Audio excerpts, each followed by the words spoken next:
여러분들과 지난주에 팔복에 대한 그 입문서에 대해서, 팔복이란 무엇인가에 대한 개관에 대해서 나누었습니다.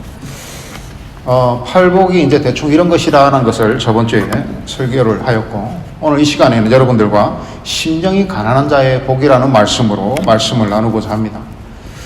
지난주에도 제가 개관에서 말씀드린 것처럼 심령이 가난한 자는 복이 있다라는 말은 참으로 어려운 말입니다. 심령이 가난한데 왜 복이 있을까? 심령이 가난하면 힘들고 외롭고 어려운데 왜 심령이 가난하다는 것이 복이 되는 것일까? 예수님께서 우리에게 이 땅에 오셔서 첫 메시지가 뭐였습니까? 세례 요한을 통해서 회개하라, 천국이 가까웠느니라. 그리고 예수님께서 첫 메시지가 회개하라, 천국이 가까웠느니라. 즉 회개하지 않는 자는 천국에 들어갈 수 없고 회개를 통해서만 천국에 들어갈 수 있다는 것입니다. 그리고 예수님이 그러므로 이 땅에 오신 그 목적은 너희가 회개하고 나를 믿는 자는 천국에 들어갈 것이라는 천국 복음을 가지고, 구원받은 자는 천국 갈 것이라는 그 천국의 복음을 가지고 예수님께서 이 땅에 오셨다는 것입니다. 그러므로 우리가 복음, 유앙겔리온, 그 헬라어로는 유앙겔리온, 우리가 영어로 하면 굿뉴스죠. 우리에게 좋은 소식, 축복된 소식은 무엇이냐? 너희가 회개하고 예수 그리스도를 믿을 때 너희가 천국을 소유할 것이다 라는 메시지입니다. 그리고 이제 마태복음 5장에 와서 산상수훈에서 8가지의 복을 말씀하시면서 천국에 대해서 먼저 이야기를 하십니다. 예수님께서 심령이 가난한 자는 복이 있나니 천국이 저희 것이며 라고 말씀을 하세요. 그리고 이 팔복이라는 것은 따로따로 떨어져 있는 8개의 복이 아닙니다. 많은 설교자들이 이 8개의 복을 따로 설명을 하는데 전혀 그렇지 않습니다. 이 8가지의 팔복은 오직 천국을 향한 천국 백성들의 삶의 자세를 8가지의 음악으로 치면 메들리로 엮어서 이렇게 하고 그 다음 단계는 이렇게 하고 그 다음 단계는 이렇게 해서, 그리고 너희가 결국은 마지막 처음에 회개하는 자에게, 그 심령이 가난한 자에게 천국이 너희 것임이라고, 그리고 마지막 8번째 가서 다시 한번 뭐라고 선포하세요? 의를 위하여 박해받는 자는 복이 있나니 천국이 그들의 것입니다. 마지막으로 천국에 들어갈 수 있는 삶의 완성이 의를 위하여 핍박받는 자는, 그리고 마지막에 다시 한번 자, 천국이 이렇게 너희에게 다가가는 것이다. 처음에는 이렇게 하면 너희가 천국에 들어가는 조건이 되는 것이고, 그리고 이러한 8가지 복을 다 누리고 지켰다면 너희는 천국을 확정받는 것이다라고 마지막 8번째의 복에서 천국을 확정해 주시는 것입니다. 그러므로 내가 저번 시간에 여러분들에게 팔복이라는 것은 천국을 들어가는 매뉴얼이다. 예수님께서 우리에게 천국에 들어가는 매뉴얼을 팔복의 함축적으로 말씀하시는 것이고, 예수님께서 이 땅에 오신 이유와 이 땅에 오셔서 예수님이 우리에게 어떻게 살아야 되는가를 아주 함축적으로 줄인다면 이 8가지의 복에 모든 것이 다 녹아있다는 것입니다. 자, 예수님께서 이 땅에 오신 이유는 우리를 구원하시기 위해서고, 그리고 구원받은 자는 곧 천국에 들어가게 되는데, 자, 이 천국이라는 것이 예수님이 오심으로부터 이 천국의 개념이 완전히 바뀌게 됩니다. 자, 우리가 마태복음 11장 12절을 한번 읽어보겠습니다. 세례 요한이 지금까지 천국은 침노하는 자는 빼앗느니라. 아멘. 이게 무슨 말씀입니까? 천국은 선물로 주시는 것이라고 이야기를 하셨는데 침노한다고 그래요. 그리고 천국은 침노를 당한대요. 아니, 천국 하나님 나라를 침노할 자가 침노한다는 건 뭐예요? 침입해서 노략질한다, 다 훔쳐간다, 뺏어간다는 거예요. 침입해서 모든 것을 뺏어간다는 것이 침노한다라는 뜻이에요. 하나님의 나라를 누가 감히 침노해? 그리고 침노한다고 빼앗을 수 있는 게 하나님 나라인가? 그죠? 이 말뜻도 굉장히 어렵습니다. 자, 여러분들에게 아주 새롭게, 아주 쉽게 여러분들에게 설명을 드리면 이런 겁니다. 세례 요한 때부터 지금까지라는 건 세례 요한 이제 천국 복음이 처음 시작된 그때부터 지금까지 마태가 지금 이 글을 쓰고 있는 지금 이 시점까지 현재 진행 그리고 현재 진행형이면서 미래형입니다. 그리고 언제까지 예수님께서 재림하기까지 천국은 침노당하나니라고 이야기하는데 이 침노라는 것은 이제 그전에는 이스라엘 백성들이 공동체로서의 유대인 공동체로서 예배를 드리고 제사를 드리고 하나님 앞에 나아가고 선민사상으로 이스라엘 백성들은 살아왔습니다. 그렇기 때문에 공동체로서의 구원을 그 선민으로서의 구원을 하나님께서 말씀해 오셨지만 이제 예수님께서 보혈의 십자가를 통해서 이제는 유대인에게만 아니라 세상 모든 사람들에게 예수 그리스도를 부르짖고 예수 그리스도의 보혈의 피를 믿고 인정하며 자기의 죄를 고백하는 자에게 이제는 각자 구원하신다는 거예요. 이제는 개인 구원이라는 겁니다. 이제는 너희 스스로 한 사람 한 사람이 깨어서 하나님 앞에 기도하며 천국을 바라보며 그 천국을 향하여서 신앙과 영성의 변화를 가지고 또 여러분의 뜨거운 영성을 가지고 각자 하나님 앞에서 천국을 소유받는 그 믿음의 자세로 하나님 앞에 달려나가야 된다는 겁니다. 침노하는 자들의 자세가 뭐예요? 막 창 하나 걸고 꽃갱이 들고 침략하라고 그게 아니죠. 목숨을 사생결단을 가지고 그냥 전진해 나가는 겁니다. 그러니 오늘 너희 천국은 당한다라는 것은 이제 개인 구원이고 개인 각자가 자신의 믿음을 가지고 예수 그리스도의 보혈의 피로 예수 그리스도의 이름으로 기도하며 예수님께 삶의 변화를 통하여서 예수님이 가르친 그 말씀대로 너희들이 살아갈 때에 천국이 너희에게 침략당하는 것이고 너희에게 주어지는 것이고 너희가 소유되어지는 것이라고 오늘 예수 그리스도께는 우리서 천국의 열쇠이신 예수 그리스도께서 천국은 그러한 것이라고 오늘 우리에게 설명하고 있는 것입니다. 사랑하는 여러분, 옆 사람이 대신 여러분을 구원할 수 없습니다. 가톨릭에는 아버지가 죽었는데 아들이 연보함에 땡그랑하고 금화가 연보함에 떨어지는 순간 그 아버지는 중간계에서 연옥에서 천국으로 옮겨진다고 가톨릭은 그렇게 가르치고 있어요. 성경 어디에도 그런 말씀이 전혀 없습니다. 그래서 가톨릭이 십자군 전쟁이나 그리고 면죄부를 통해서 수익을 만들기 위해서 성경에 있지 않는 것들을 만들어서 스스로 이단이 되었던 것들이죠. 사랑하는 여러분, 오늘 예수님께서는 분명히 우리에게 말씀하십니다. 천국은 침노당하는 것이라고. 너희 개인 스스로가 깨어 기도하며 내 말씀대로 내가 너희에게 가르친 대로 너희가 그 삶대로 살아야 되는지 그래야만 천국에 이룰 수 있다라는 것입니다. 오늘 그러면 본론으로 다시 들어가서 사랑하는 여러분, 참 말이 쉽지가 않습니다. 심령이 가난한 자는 복이 있나니 천국이 저희 것입니다. 심령이 가난한 게 무엇일까요? 심령이 가난하다는 것을 이야기할 때 오늘 이 본문은 참으로 어려운 해석입니다. 왜냐하면 예수님 이전에는 없었던 개념이에요. 예수님이 오시기 전에는 이 개념이란 자체가 심령이 가난한 사람이 천국에 들어간다? 아니요. 나는 선민이니까 이스라엘 백성이니까 하나님 안에서 선민으로서 구원받는다는 개념이었는데 이제는 심령이 가난한 자가 복이 있나니 천국이 저희 것이며 이렇게 예수님이 말씀하신다. 전혀 새로운 개념의 말씀을 하시는데 그런데 예수님께서 공생애 동안 공생애는 무엇입니까? 예수님이 공적으로 사신 삶, 예수님께서 세례를 받고 성천하기까지의 삶을 공생애라고 이야기를 하는데요. 이 공생애 동안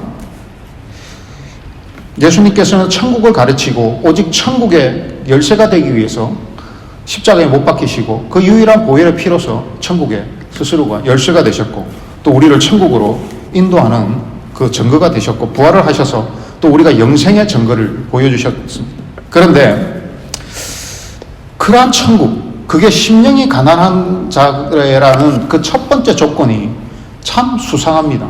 무슨 의도일까요?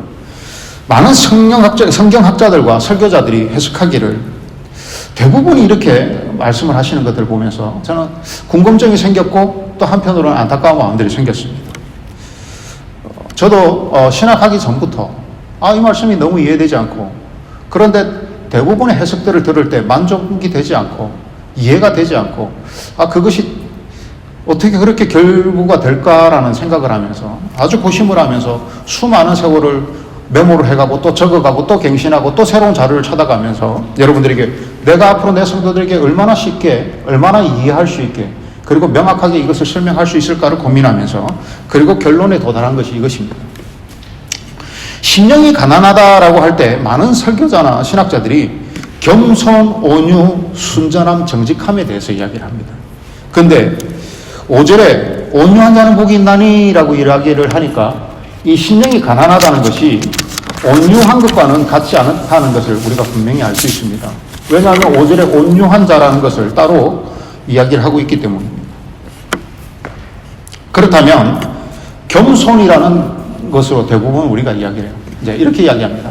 겸손한 자는 우리가 하나님 앞에 겸손할 때에 하나님께서 우리를 의로 여겨주시고 우리를 천국으로 인도하여 주신다. 이 겸손하다라고 해석하시는 분들이 거의 대부분인 것 같아요. 근데 사랑하는 여러분, 예수님께서 오셔가지고 회개하라 천국이 가까웠느니라고 설교하신 다음에 예수님이 그 세상 그때 사람들이 겸손이라는 것이 하나님 앞에서 늘 겸손을 요구받던 이스라엘 백성들이 이 유대인들이 겸손이 무엇인지 몰라서 예수님이 그 중요한 천국 복음의 가장 첫 메시지를 심령이 가난한 자는 그러니까 겸손한 자는 복이 있나니 천국이 저희 것이며라고 그 겸손을 몰라서 예수님이 굳이 그 겸손을 처음 들어서 겸손을 설교했겠습니까? 자, 그렇다면 겸손한 자가 이걸 심령이 가난한 자를 겸손한 자로 우리가 바꿔서 한번 해석을 해봅시다. 겸손한 자는 복이 있나니 천국이 저희 것이며 그렇다면 하나님 알지 못하는 사람도 겸손하면 다 천국 갑니까? 라는 명제를 물을 때 아니죠. 분명히 아닙니다. 자, 그러면 하나님을 아는 조건을 당연히 달아야죠. 그러면 유대인들은 하나님을 예수님을 인정하지 않지만 하나님을 아는 사람들입니다. 그럼 유대인들이 겸손하면 천국에 들어가겠습니까? 오늘 앞에 벌써 힌트를 드렸습니다. 이제 천국은 침노하는 것이라고 이제 개인 구원이고 자기의 믿음으로 이제 구원을 이루는 것이라고 성경은 분명히 이야기를 하고 있습니다. 자, 그러므로 하나님을 안다 한들 겸손하다고 천국에 들어가는 것이 아니라는 것입니다. 사랑하는 여러분, 오늘까지 여러분들이 하나님 앞에서 겸손하면 천국 간다라고 이해하고 그렇게 배우고 그렇게 이해하셨다면 오늘 여러분의 삶들을 완전히 다시 되짚어서 뒤로 돌리셔야 된다는 것입니다. 오늘 세리 마태는 이렇게 마태복음에서 저번에도 말씀드린 것처럼 저번 시간에 심령이 가난한 자는 복이 있나니 천국이 저희 것이며 이랬는데 누가복음에 가면 누가는 이렇게 이야기합니다. 의사 누가는 그냥 가난한 자는 복이 있나니 천국이 저희 것이며 그럼 어떻게 보면 심령이 별 상관이 없는 것 같아요. 자, 그러면 도대체 이것의 정체는 무엇일까? 자, 가난이라는 단어를 이 심령이 가난하다는 단어를 신약에서 헬라어로 찾아보면 푸토코스라고 이렇게 이야기를 합니다. 그리고 구약에서는 아나우라고 표현을 합니다. 이 푸토코스와 아나우의 이 용법이 그러면 굉장히 중요하게 되는데 가난하다라는 이 용법이 어떻게 쓰였는가가 굉장히 중요한데 이사야서 61장 1절을 한번 우리가 읽도록 하겠습니다. 이사야서 61장 1절 시작.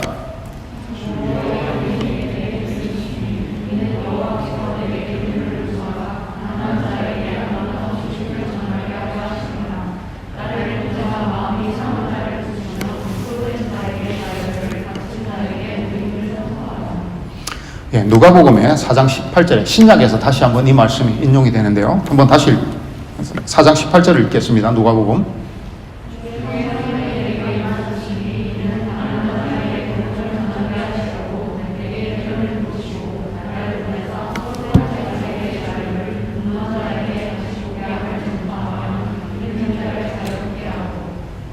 네.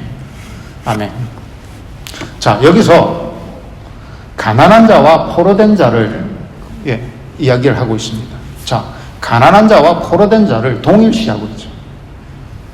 가난한 자와 포로된 자는 저 본문 말씀에 동일한 조건의 상황에 있는 사람들을 이야기합니다. 무엇이냐면 푸토코스나 아나우는 내 스스로 너무나 가난해서 노예의 상태, 노예가 뭐예요? 스스로 죽을 권한도 없고 자식이 자식을 아비가 자식을 낳아도 그 노예는 노예의 자식은 노예가 되는 거예요. 내가 그냥 여기서 삶을 단절시키지 않으면, 그냥 내가 뭐 죽어버리지 않으면 내 자자손손 그냥 노예로 아무런 자유 없이 물 한 모금 마실 수 없는 자유 없이 매일 매를 맞아가면서 사람이 견딜 수 없는 노동에 착취를 당하는 것이, 그게 노예예요. 아무 소망이 없는 상태를 이야기하는 겁니다. 여기서 가난하다는 것과 포로된다는 것을 동일한 상태의 그 삶을 이야기하는 겁니다. 똑같은 프토코스와 아나우라는 그 표현이 이사야서 구약에서, 그리고 누가복음의 신약에서 헬라와 그 히브리어로 동일하게 이 단어가 쓰여집니다. 같은 용법으로.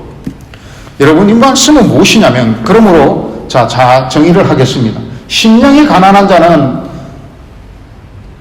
복이 있나니 천국이 저희 것이며, 심령이 가난하다는 것은 네가 먼저 천국 들어가기 전에 네가 예수님을 알았다면 네가 죄인인지 알라는 것입니다. 심령이 가난하다는 것은 내 마음속에 어떤 것 하나 스스로 해결할 수 없고 내가 스스로도 죄를 발견할 수 없는 그 상태를 심령이 가난하다라고 예수님은 말씀하시는 거예요. 여러분, 천국에 들어가기 위해서는 먼저 내 죄를 고백해야 된다는 겁니다. 내 죄를 알지 못하고는 천국에 들어갈 방법이 없다는 겁니다. 심령이 가난하는 것은 노예가 내 스스로는 아무것도 할 수 없는 완전히 파산한 상태, 완전 절망적인 상태, 0.001센트도 내가 가지고 있지 않는 그 상태에서 지금 그냥 죽음밖에는 해결 방법이 없는 그 핍절한 상태를 심령이 가난한 상태라고 예수님께서는 말씀하세요. 오히려 네가 뭔가를 가지고 있다고, 내 삶의 능력이, 내가 배운 지식들이, 내가 가지고 있는 물질이, 나의 어떤 다른 사람보다 뛰어난 능력이, 그것이 오히려 너를 죽일 뿐이지, 네가 나를 정말 믿는다면 네가 아무것도 가지지 못했다는 것, 네가 죄인이라는 것, 정말 하나님 앞에서 죄를 깨닫는 데서부터 너희들의 천국이 시작된다는 것이죠. 여러분들이 죄인이라는 것을 진짜 고백하십니까? 그러면서 아까 준평자가 기도한 것처럼 내가 나를 주인 삼고 있지는 않습니까? 정말 하나님 앞에서 내가 무릎 꿇고, 하나님, 나는 죄인입니다. 그런데 도대체 스스로 뭔가를 할 수 없는 정말 가련한 상태에 있으니 주여 나를 돌아보시옵소서라고 여러분 정말 고백하고 계십니까? 여러분, 이 팔복은 정말 처절한 겁니다. 정말 천국 백성으로서 우리가 삶이 변해가는 그 과정을 이 8가지 복을 예수님께서 말씀하시면서 우리에게 자신의 생애, 공생애의 모든 메시지를 이 8가지의 복에 다 담아서 우리에게 말씀하고 계시는 겁니다. 제가 이 여러분들 미래의 내 성도가 누가 되실지 모르지만은, 지금 그때도 성도가 있었지만, 정말 이걸 온전한 하나님의 뜻을 알기 위해서 기도하며 눈물하며 책을 쳐다보고 자를 쳐다보면서 이 뜻을 알았을 때 제가 일주일이 눈물이 그치질 않았어요. 나는 정말 교만한 자였구나. 내가 천국을 소유할 자격도 없는 자구나. 하나님, 정말 내가 가난한 자 되게 하여 주시옵소서. 하나님, 나 그게 가난한 거면 나 가난한 자 되겠습니다. 하나님, 나 가난한 자 삼아 주시옵소서. 하나님, 나는 하나님 앞에서 아무것도 할 수 없습니다. 하나님, 나의 손잡아 주시고, 하나님, 나를 긍휼히 여겨 주시고, 하나님, 나를 붙들어 주시옵소서라고, 우리가 크리스찬이라면 그 고백이 우리의 삶에 반드시 있었어야 되고, 날마다 그런 삶들이 우리에게 고백되어져야 된다는 것입니다. 사랑하는 여러분, 그러므로 바울은 하나님의 외의 것에는 알기를 원치 않느라고, 나는 그 어느 것도 알기를 원치 않는다고, 그리고 이 세상의 지혜가 하나님의 그 어떤 것보다도 미련한 것임을 나는 고백한다고. 바울은 가말리엘의 문화에 있는 사람이었어요. 지금으로 말하면 하버드에서 가장 뛰어난 교수의 바로 그 교수가 가장 인정한 수석 그 학생인 거예요. 그러한 사람이 누구도, 그래서 바울이 그러지 않습니까? 유대인들이나 헬라인들에게 너희가 지혜로서 하고 견줄 자가 있냐고. 그러면 우리가 붙어보자고. 그러나 내가 하나님으로 인하여 내가 그 모든 것을 배설물로 여긴다고 바울이 고백하고 있지 않습니까? 사랑하는 여러분, 우리가 좀 알면 무엇을 알겠습니까? 우리가 가졌으면 또 무엇을 가졌겠습니까? 오늘 하나님께서는 예수 그리스도를 통하여서 그 천국의 열쇠이신 그분께서 너희가 오히려 가난할 때에 심령이 가난해질 때에 내가 노예입니다. 나는 아무것도 할 수 없습니다. 나는 영적 사망 상태에 이른 사람입니다. 하나님, 나는 죄인입니다. 하나님을 알지 못하는 자였습니다. 하나님의 적대자였습니다. 하나님, 나를 용서하여 주시옵소서. 내 원죄, 내 조상의 아담의 죄로부터 나는 벗어날 수 없는 정말 영적인 사망 상태에서 하나님만이 나를 구원하실 분이십니다라고 입으로 시인하고 있지 않습니까? 입으로 시인하라고 그러고 말씀하시지 않습니까? 자, 여러분, 오늘 이 죄라는 것이 무엇인지를 알고 심령이 가난해지는 것이 무엇인 줄 알았다면 오직 하나님만 바라보십시오. 나에게 오히려 뭔가 자랑할 것이 생겨나고 뭔가 자랑스러운 것이 생겨나면 다 뒤로 보내십시오.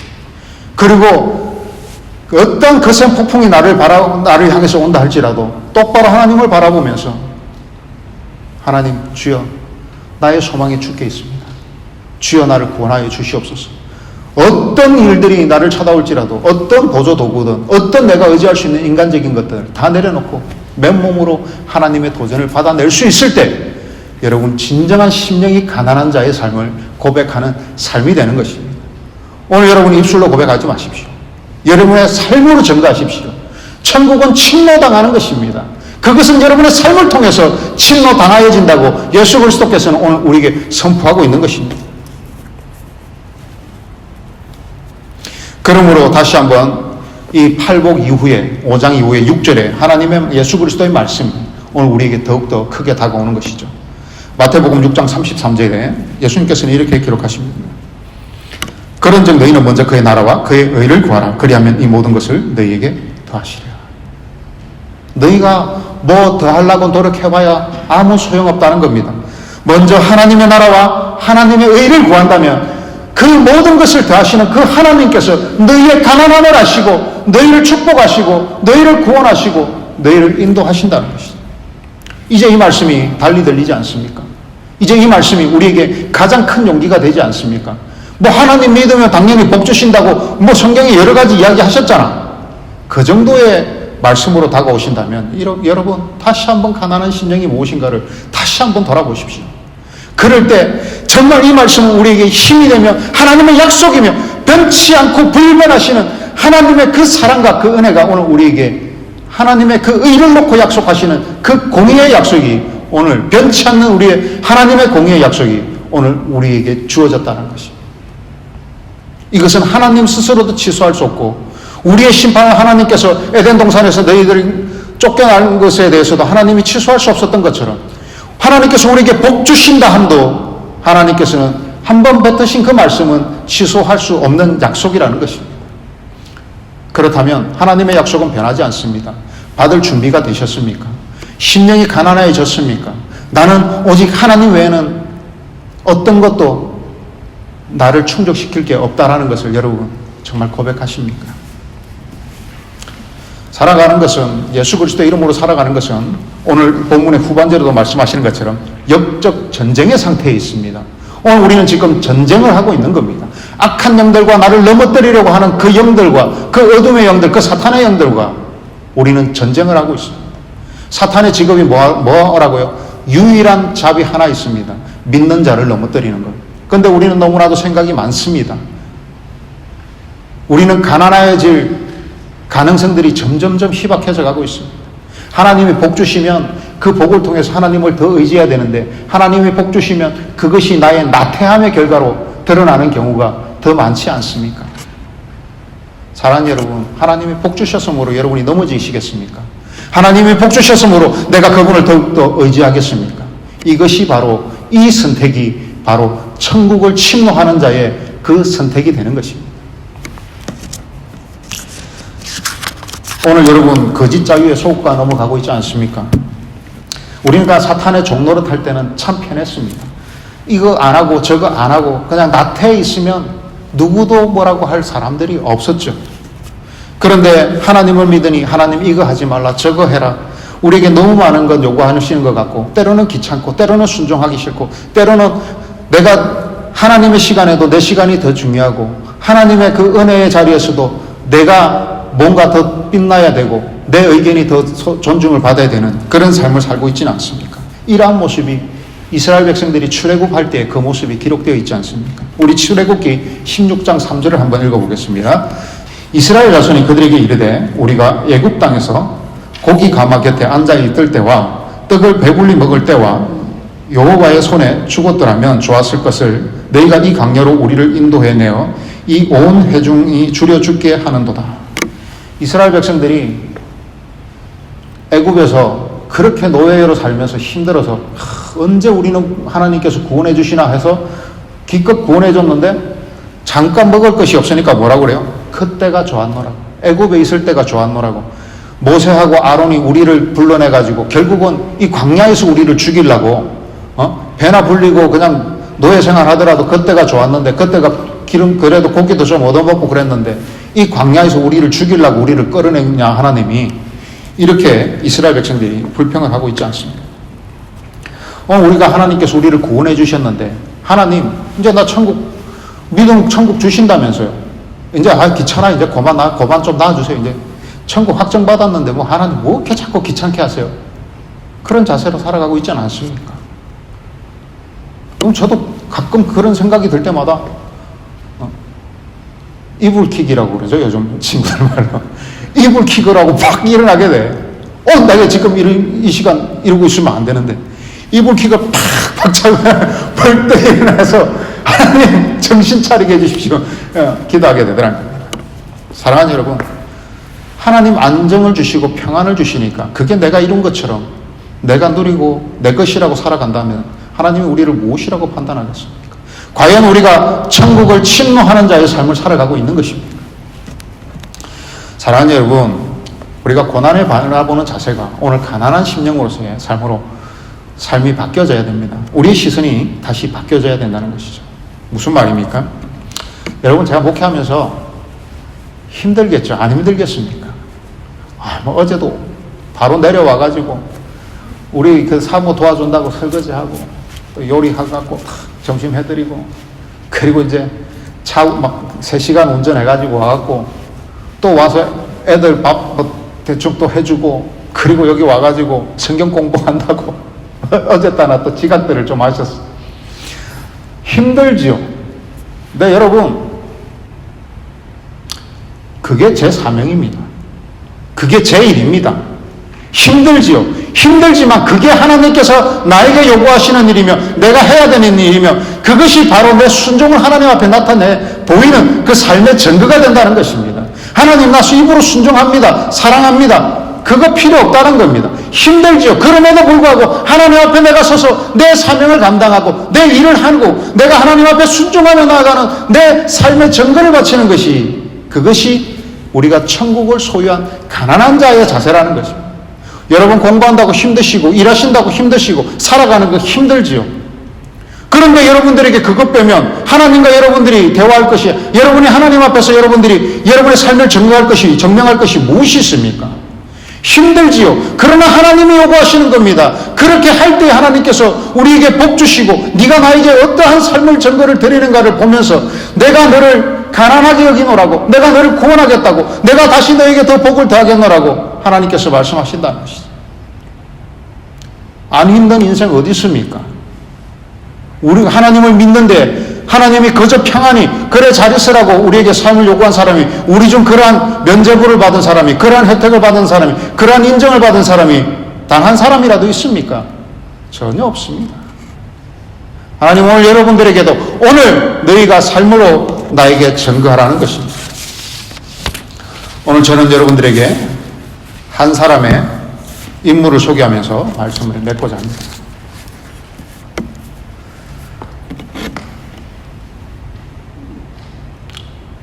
우리 이 미국에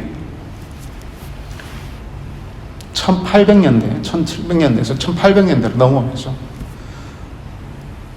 영적 대각성 운동이라는 것이 미국에서 일어나게 됩니다.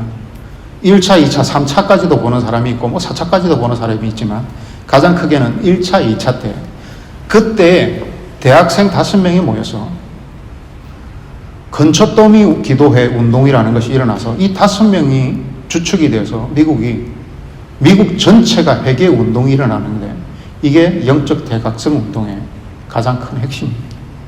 단 5명의 대학생이 하나님께 내가 가난한 자라는 고백을 시작으로 이 복음의 기도의 불길이 흘러 이 미국을 뒤집게 됩니다.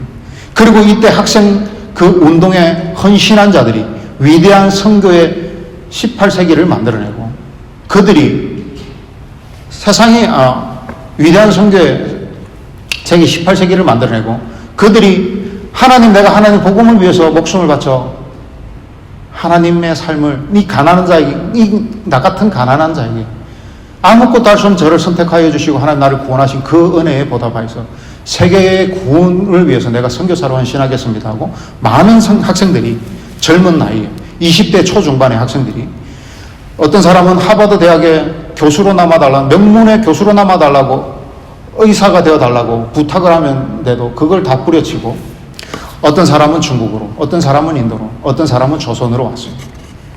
그 중에 한 사람이 사무엘 무어라는 한국 이름이 모삼열이에요. 왜냐하면 사무엘이 삼열하고 이름 비슷하잖아요. 그 무어는 모시하고 비슷하잖아요. 그래서 모삼열이다 이렇게 한국 이름을 만들었습니다. 이 모삼열이라는 이 한국인 선교사가 이제 조선에 와서 예수교 학당이라는 걸 만들게 됩니다. 그런데 1862년에 백정 집안의 한 백정 박가라는 한 인물이 출생을 하게 됩니다. 1862년에 이 백정 박가라는 사람이 백정의 아들로서 그 백정으로서 대물림하는 거죠. 우리나라에서 뭐 노예와 다름없는 그러한 출신으로 태어나게 됩니다. 서울 관자골이라는 그 백정 마을에서 이 박가라는 이름도 없어요. 그냥 박씨, 박가라는 이 사람이 태어나게 됩니다. 이 박가라는 사람이 태어나는데 그가 이제 자기도 아버지가 백정이었으니까 나도 이제 백정으로 살아갑니다. 그러다가 자식을 낳았는데 자기는 배우고 싶어도 배울 기회도 없고 너무나 힘든 인생을 살아가다가 내 자식만큼은 백정으로 키워서는 안 되겠다라는 생각을 가지고 우리 이 아들을 어떻게든 좀 이 배움의 길로 인도하기 위해서 하는데 모두가 백정하고는 손도 닿아도 안 되니까 부정하다고 생각하니까 학교 자체를 받아주지를 않는 겁니다. 그리고 소문을 듣다가 그 미국 호쟁이들 서양 사람들이 와가지고 예수교 학당이라는 걸 만들었는데 거기에는 신분도 따지지 않고 직분의 높낮이도 그러니까 따지지 않고 모두를 다 받아준다는 겁니다. 그래서 이 박가라는 사람이 자기 아들을 1893년에 이 예수교 학당에다가 입학을 시킵니다. 이때 여기에 이제 교장이 모삼열, 사무엘 무어 이분이 이제 교장이었는데 그런데 이 아들이 학교를 다니다가 1894년에 우리나라에 여러분들이 잘 아시는 동학운동이 일어나게 됩니다. 그리고 이 계기로 일본과 청나라가 들어와서 또 같이 이제 전쟁을 하면서 나라가 전쟁의 소란으로 탁 빠지면서 뭐 경제적으로나 뭐적으로나 그리고 그렇게 막 사람이 죽어서 부패하고 이걸 제대로 치우지를 못하고 그런 옛날 환경 속에서 콜레라가 발병을 해서 엄청난 사람들이 죽는데 기록에 보면 하루에 300명씩 죽었다 이렇게 기록을 하고 있습니다. 그런데 이 박가도 안타깝게도 이 콜레라에 걸려서 죽게 되었습니다. 그때 그 박가의 아들이 예수교 학당에 이제 다니다가 아버지의 목숨이 위태로운 걸 그냥 있을 수가 없어서 이 모삼열 선교사님에게 부탁을 합니다. 우리 아버지가 죽게 되었는데 선생님 우리 아버지 좀 어떻게 살려줄 수 없습니까? 그랬더니 이 모삼열 선교사님이 같은 미국 사람을 데리고 와서 그 아버지를 진찰하게 해줍니다. 그 당시에는 여러분들이 그 킹덤이라는 그 시리즈에 아신전에 보면 백정의 처우가 어땠는지 잠시 좀 나와요. 사실은 그거보다 더 심각한 상태의 처우를 받았습니다. 근데 이 에비슨이라는 여러분 아시죠? 그 서울대 안에 그 원신이 남아있는 제중원이라는 연대 세브란스 병원의 그 시초가 되는 이 제중원의 원장이었던 에비슨이라는 분을 이 모삼열 선교사님이 데리고 와서 고쳐주고 그 당시에 이분이 어떤 분이었냐면 고종의 의였어요. 고종을 치료하는 의사였어요. 그러니까 왕의 몸을 만지던 사람이 그 당시에 백정의 몸을 만졌다가 왕의 몸을 만지는 거예요. 상상을 할 수 없는 거예요. 그리고 그 마을에 가장 조선에서도 비천한 지금 사람들도 거기에 들어오지 않는데 미국 사람이 거기에 들어와서 가장 비천한 백정을 치료해야 한다는 거예요. 이게 동네뿐만 아니라 경성이 완전 발칵 뒤집어져서 한양이. 그리고 한두 번 왔다 갔던 게 아니라 그 박 씨가 나을 때까지 미선이 계속 와서 치료를 해줬어요. 그리고 다행히 이 박가가 치료를 받고 회복이 되었습니다. 그래서 이 박가가 그동안에 이제 기독교에 대한, 개신교에 대한 많은 그 잘못된 그 욕하는 부분들, 그 매도하는 부분들 때문에 신앙을 가지는 걸 망설이다가 1894년에 세례를 받게 되는데 그 아들과 같이 세례를 받으면서 이름을 가지게 됩니다. 그래서 이 박가는 박성춘이라는 이름을 가지고 그 아들은 박봉출이라는 이름에서 박서양이라는 이름을 가지는데 뭐냐면 박성춘은 하나님을 믿고 인생의 봄을 찾았다라는 뜻으로 성춘이라는 이름을 가지고 그 아들은 하나님의 그 태양 같은 존재가 되라라는 이름으로 박서양이라는 이름을 세례를 받고 아들과 아버지가 같이 세례를 받고 그렇게 됐습니다.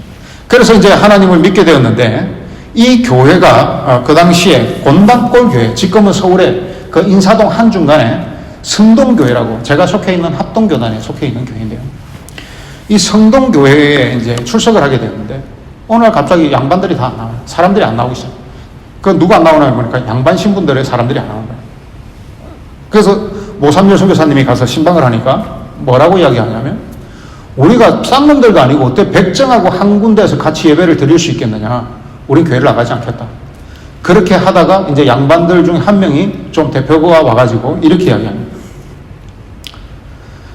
그 조선에 법도가 있으니까 양반들은 앞에 의자에 다 앉게 하고 저 백정들은 저 뒤에 구석에서 예배드리게 해주면 우리가 나오겠다. 그런데 모산열 선교사님이 교회는 신분의 여하가 없습니다. 오직 하나님의 사랑이 있습니다 하고 그것을 인정하지 않았어요. 그래서 이 교회는 양반들을 떠나고 백정교회라고 불리게 되었습니다. 그리고 이제 이 세 사람이 된 백정 출신의 일자무식의 글 하나 모르는 사람이 그가 이렇게 이야기를 합니다. 그 당시에 그 백정들이 처우 그 사람 취급을 못 받았는데 백정이 내무 대신에게 계속해서 탄원서를 보내서 신분 차별에 맞서는 대항을 하게 되는데 그 내용이 들어질 때까지 계속하게 됩니다. 그 내용이 무슨 내용이냐면 백정은 모두 호적할 수 있게 해달라고. 그러니까 그 당시에 백정들은 무적자라서 호적 자체가 없어요. 그러니까 국민으로서 존재하지 않는 사람들, 존재를 확인할 수 없는 사람들. 그리고 백정들은 그러니까 상투를 털지 못하고 이 만건도 하지 못하고 갓도 쓰지 못하고 도포도 하지 못하게 법적으로 되어 있었다는 것이죠. 그리고 나라 일을 할 때는 나라에서 보수를 받았어도 안 된다는 법이 있었습니다. 이 백정이 하나님을 믿고 변화되어서 이 백정 한 사람이 무슨 일을 해냈냐면 내무 대신에게 칙령을 보내서 백정도 호적할 수 있게 만들고 백정도 상투 털고 만건을 쓰고 갓을 쓰고 도포를 입게 하고 국가의 관에 대해서 관공서의 일을 할 때에도 돈을 받을 수 있도록 이 백정 한 사람이 변화해서 이 일이 가능케 되었다는 것입니다. 그리고 이 아들이 나중에 커서 1908년에 한국인 최초의 서양 의술을 가진 한국인 최초의 서양 의사가 되고 그래서 우리나라 제1호 백정의 아들이 백정과 백정의 세대를 건너와 백정의 아들이 우리나라 최초의 의사가 되어서 우리나라 독립을 위해서도 많은 일들을 했다는 겁니다. 그리고 더 놀라운 사실은 이 박성춘이라는 사람은 1898년에 관민공동회와 만민공동회가 열렸는데 이게 무슨 회의냐면 독립단체에서 어떻게 일본에 우리가 대항할 것이며 어떻게 일본에 대해서 우리가 자주 독립을 이룰 것인가를 하는 첫 번째 이제 관민공동회, 나라와 백성의 대표가 모여서 공동회를 하고 그 결과를 가지고 3일 뒤에 모든 백성들이 공동회의를 가지는데 먼저 이 첫 번째 정삼품 이상들이 모인 이 관민공동회에서 일반 양반도 아니고 이 백정 중에 백정인 이 백정이 나와서 그 관민 공동회의에 개사를 연설했다는 겁니다. 이때 대표적인 연설자들이 서재필, 윤치호, 민족의 성각자라는 그 사람들이 연설하는 그 자리에 백정이 나와서 개회사를, 그 시작을 알리는 개회사를, 그 조선시대에 있을 수 없는 정말 그러한 혁신과 개혁이 일어나게 되었다. 자, 말씀을 맺으면서 여러분, 모삼열, 에비슨, 박성춘, 박서양, 이 사람들의 공통점이 무엇입니까? 하나님을 믿은 지 얼마 되지 않지만 그들은 진정으로 자기들이 심령이 가난한 자인 것을 하나님께 고백하였고, 심령이 가난한 자의 삶이 무엇인지를 바로 알고 살았고, 그래서 모삼열과 어비슨이라는 그 두 위대한 선교사는 이 지도상에서 알 수도 없는 이 조선에 와서 그들이 어떤 어려움을 당할지라도 복음을 전하였고, 사람을 차별하지 않았고, 그리스도의 사랑을 전했고, 그때 조선에서 가장 낮은 신분에 있는 이 백정이 예수 그리스도를 믿어서 신분의 개혁을 이뤘을 뿐만 아니라 우리나라 독립을 위한 그 공동회의에서 개사를 하는, 정말 하나님이 아니시면, 정말 하나님께서 가난한 자에게 복을 주시는 그 복이 아니면 도대체 그 조선 사회에서는 상상도 할 수 없는, 있을 수도 없는 그 일들이, 하나님 나는 심령이 가난한 자입니다, 하나님 나는 스스로 어쩔 수 없는 자입니다 라고 고백하며 하나님께 나아갔던 자들에게